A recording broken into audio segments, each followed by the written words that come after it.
Hi everyone, Becky here. Just wanted to bring you my Sew Upcycle reveal bit video today.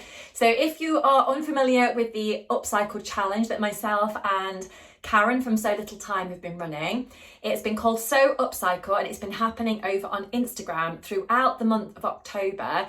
And I've actually made 2 tops from 2 dresses. So I've completely transformed 2 dresses into 2 tops. So that's what today's video is all about. It's all about upcycling and basically flipping something from one thing into a new thing. So if that is something that does interest you, I would love it if you could stay tuned today and of course hit that like button and make any comments that you would like down below about the things that I've made today, or of course what you're making at home too. I just want to say I absolutely love upcycling. It's one of my favourite things to do. I know for some people it can be almost a little bit scary, and I guess it was for me kind of when I first started to do it, but now I kind of take it as a challenge that I've got something that's not necessarily a flat piece of fabric.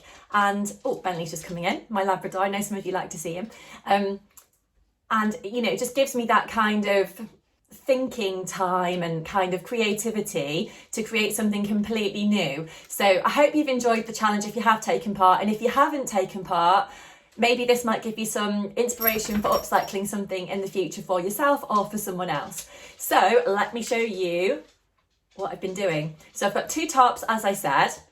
I will be trying on the tops so you can actually see them on me, see how they fit. I'm going to be talking to you about the patterns, and of course I'm going to be showing you what the garments look like originally as well. So what I did was I did actually film a little video of myself wearing both of the dresses beforehand so that you could actually see what they were like and what the fit was like and stuff like that. So they were 2 shop bought dresses and they just weren't quite right for me. They were a little bit big and on you know, a bit big on me personally, a bit long, and they just weren't really my thing. I wore the black and yellow original dress when I was on holiday, and it just didn't make me feel very nice. Do you know what I mean? So I just wanted to, you know, wear them as something new, give them a new lease of life, and then they were gonna, you know, stay in my wardrobe for, you know, a long time after now. So here we are. So I've got 2 different things. So as you can see, one was a red and white dress, spotty. They're actually both spotty. I guess I like spots, I do. And then the other one is this black and yellow fabric. So I don't know if you recognise the patterns yet. So I'll talk to you first about the red and white version. So the red and white version is actually made out of a free pattern, and I've actually used the original sleeves from the dress. So one of the things that drew me to the dress, should I say, in the beginning was the sleeves. I just thought they were, you know, really pretty, and they've got this lovely shearing detail just at the bottom there. So I definitely wanted to keep that. So I was on the lookout for a pattern that would work basically for what I wanted it to do. So I decided to go for this lovely pattern. So this is the Pauline Alice free pattern. I'm probably going to say the name wrong, so apologies if I do, but I will put the name down below here so you can see as well. It's the O'Neill blouse, and I've made mine in size 34. So looking at the finished garment measurements and the body measurements, I decided that I tend to always look at the finished garment measurements, to be honest, because that gives me a bit of an idea of what it's actually going to be like when it's all sewn up. And I tend to go with that rather than the body measurements. I don't know if you do the same.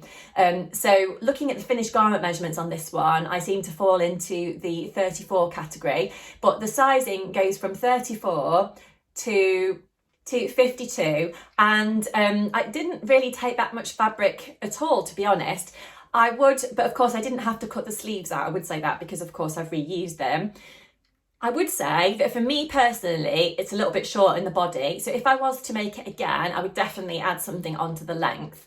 But nevertheless, it'll be good. I can tuck it into, you know, a high-waisted skirt. I can put it under a dress, that sort of thing. One of the things that drew me to this pattern was the square neckline. So it's just here, if you can see. I would say that this is like a polyester type fabric, and it wasn't great to sew with. It moved around the end on my machine. It snags quite a lot when I was putting it through my sewing machine. It was a bit of a nightmare, to be honest, working with it, but it was an achievement and I got there in the end, and I'm pleased with the the result. The facing is probably not as flat as I'd like it to be. The facing runs all the way around the neckline, front and back, but I did my best. Basically, this fabric just wasn't going to iron very well, even with a cloth over the top of it. But you know, I did my best. The facing is actually top stitched all the way around here, which was also a little bit tricky to do on this fabric. But again, I've kind of done my best. But it's one of those things, I think I'm probably going to be more aware of it when I'm wearing it, or just looking at it now, than someone else would be. Because I don't know about you, but I often look at things in shops and I sort of think, oh, that pattern's not matched up as, you know, I'd maybe do it, or, you know, oh, that's not like, you know, that zip's not perfect or something like that. And I think we can be overly critical sometimes of things that we've made. I know I can, of things that I've made personally. So actually, I think as I've gone along in my kind of sewing journey, I'm probably a little bit less kind of critical of things that I've done myself. And I kind of think, oh, do you know what, it'll be all right. It doesn't matter. As long as I'm happy with it, then that's fine. And that's kind of what I feel about this top here. The facing might not be absolutely spot on, but I've done my best and I think it's fine, and you know, I'll wear it as it is. And I have actually worn it out once, and I got you know, nice compliment from someone, so that's always lovely. But I am really pleased with that. So let me slip it on and show you. But I'll just tell you first about the fabrics that the pattern companies suggest for this pattern if you did want to give it a go. As I said, it is free, so just go onto the Pauline Alice website. You can download it from there. I printed mine off in an AO size and had it printed at a copy shop, but you don't have to do that, obviously. So they do recommend light to medium weight fabrics like cotton poplin, viscose, chambray or linen, that kind of thing. But obviously, if you've got something in your stash at home that you think is going to work, then just give it a go.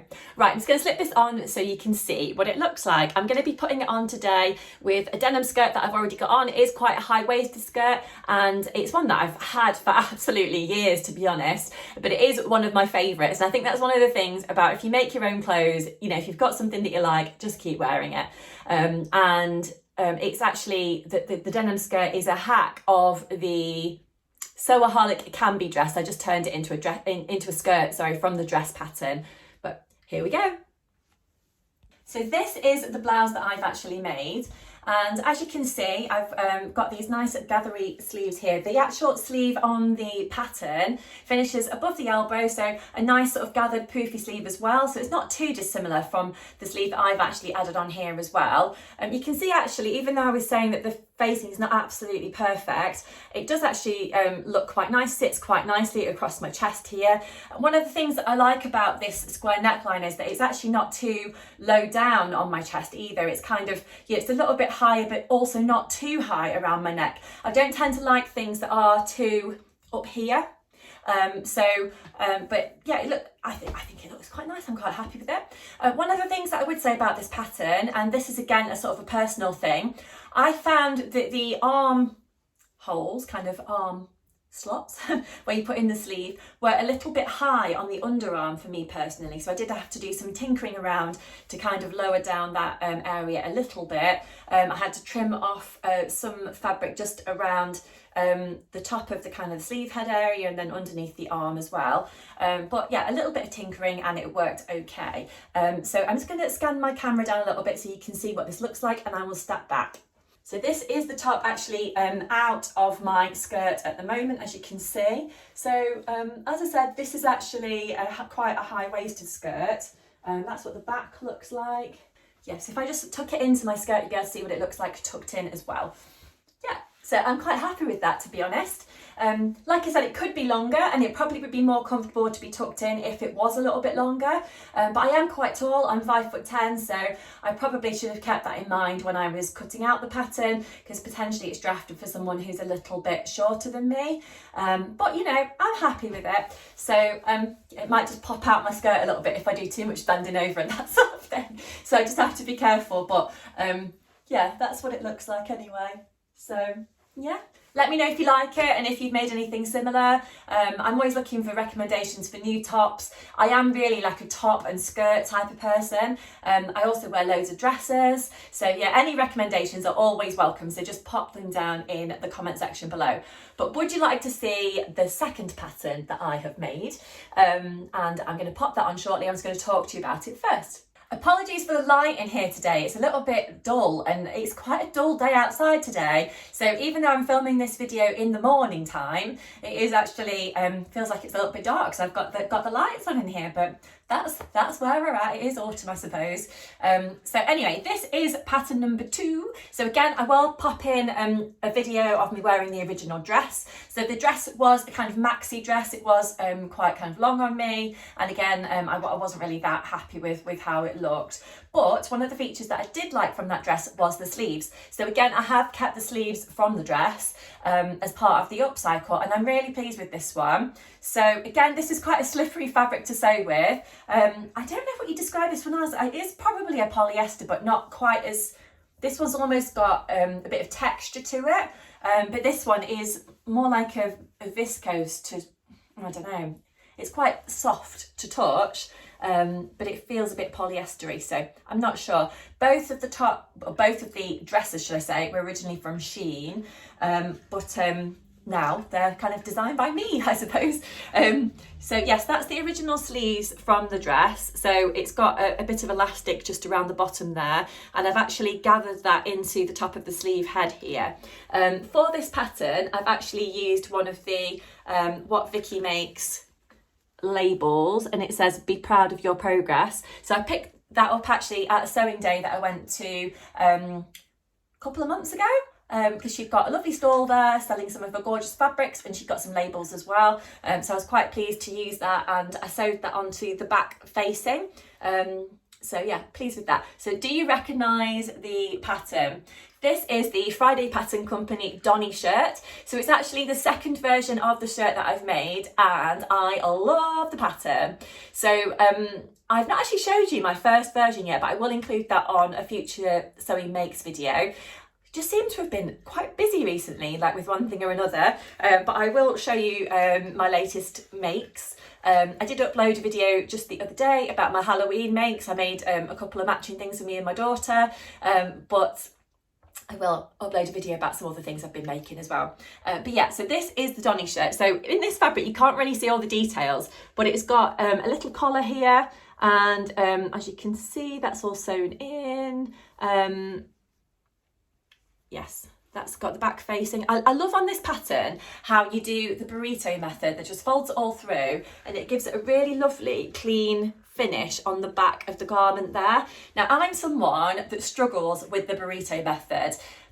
I don't know what it is about it, but I just find it a bit of a head scratcher sometimes. And I recently made a dress and I just couldn't get my head around it. But I think sometimes it's just the power of the instructions, and if there's a really good video, then I'm all on it. So there was a really good video of how to do the back burrito method thingy on the Friday Pattern Company website, and they've actually got a full sew along on there for the Donny shirt, and I just found that absolutely amazing, and it just kind of held my hand through the whole process. Even though I've made lots of things before, I don't know what it is about that burrito thingy. Every time I just need a little bit of help and guidance. So if you are going to make this blouse and you haven't made it before, then I would definitely recommend checking out that video on the Friday Pattern Company YouTube, and you'll find that. Yeah, so you've got the little collar. I've made this in a size small because going on my body measurements, that again seemed to like work out quite well. So yeah, I'm quite happy with that. So again, with this one, you can download it as a PDF pattern. You might be able to buy it as a paper one as well, but I downloaded it as an AO and again had it sent off to a copy shop. I find that's a bit easy rather than sticking all the pages together. I feel like I've just not got time for that. My sewing time's quite precious, so if I can just skip a step of having to stick everything together, then that's good for me. So the Donny shirt is recommended for woven fabrics, light to medium weight woven fabrics. So obviously give anything a go that you've got in your stash at home, or if you've got your eye on one of those lovely fabrics in one of those gorgeous fabric shops, then give that a try as well. I personally think it would work nicely in any kind of cotton, linen, viscose, rayon, you know, anything like that really, linen, just give it a go, or crepe or polyester like I've used. Yeah, anything like that. Now I would say that the first time I made the Donny blouse, it was a little bit short on me, even though I cut it to like the longest line on the actual pattern. So this time I've actually added on another inch onto the bottom of it, and I think it's a little bit better just in terms of like tucking it in, because I mainly am going to tuck it in rather than wearing it out loose over a skirt or jeans or whatever. So I'll just slip this on in a second so you can see it. Ta-da! Here it is. So as you can see, we've got the collar detail just here. It kind of all blends together actually on the camera, but we have got the lovely collar there. I know some feedback from people is that the V detail on the front here, I don't know if you call it a V detail, but the opening section on the front of the blouse can sometimes be a little bit low. So I guess it depends on the measurement sort of that you have here. So it is worth checking the pattern pieces before you cut them out, perhaps before you start sewing it up, where you actually want that opening to start, perhaps. So as you can see, I've got these little gathered poofy sleeves in here. I'm really pleased that the sleeve from the original dress fitted onto this blouse nicely. I think the way that it worked was because it was a nice wide sleeve and because it was already gathered at the top, when I cut it off the dress, I just opened up the whole sleeve and then I was able to gather it again onto the top of this top that I've made. So I'm going to stand back now so you can actually see the length of this. So it is quite a sort of a wide sort of boxy type top, but I think the good thing about that is that you've got plenty of scope for kind of tucking it into your skirt or your jeans or wearing it under something. I think it would look great under a pinafore, something like that. Yeah, tucked in, it is really nice. I think it could be really nice with like a little cardigan or a big chunky cardigan, or probably for me, to be honest, a chunky cardigan and a jacket, because I am quite a cold person in general. Yes, so I'm really pleased with this one, to be honest. If you've made the Donny blouse, I would love to know, you know, how you found the pattern, what you made yours in, what kind of colourways you think are perfect for autumn, anything like that. Just leave me a message down below. I'm actually thinking about making this again, but with a longer poofy sleeve. I think that could be really cute. So if you've tried to do anything like that, I would love to know kind of what sleeve you used, if you used it from another pattern, anything like that. So yeah, let me know. I've got a few fabrics in my little stash behind me here that I'd like to get sewn up, so I'm thinking of using maybe a cotton to do that. Might give it a little bit of a different look. But yeah, so that is what I've made here. So I hope you like the two tops that I've made as part of the upcycling challenge. The reveal date is the 31st of October. So by the time I've uploaded this video, the date will have gone. So obviously it's the 31st of October 2024, and myself and Karen will be looking at all of the entries online, and we will be drawing winners at random. So we have got a range of different prizes from a range of amazing sponsors. So thank you to all of the sponsors that have given us prizes for this. We really have got a range of things and we're so grateful. So we will be contacting people directly if you are one of the winners, and then sorting that out from there. But thank you so much if you have taken part in the upcycling challenge. I hope you've enjoyed it, and of course I hope you've enjoyed seeing a little bit of what I've made today. Of course I'm actually not entering the challenge as I'm one of the organisers, but nevertheless I wanted to get into the spirit and make a couple of things as well. And of course, as I said at the start of the video, I actually really love upcycling. It just gives me that kind of bit of extra creativity where I can make something new out of something old. But until next time, I'll leave it there. Thank you so much for joining me today, and I'll be back on my channel really soon with more makes videos and sewing plans and some fabric hauls and that kind of thing. So if you haven't upcycled, I've got it in my mind. If you haven't subscribed to my channel already, I would love it if you could do that. And of course, leave a like for today's video. That just encourages YouTube to share my video with other people who like this kind of thing. But until next time, I'll leave it there. Thanks so much for joining me today, and I'll see you again really soon. Bye!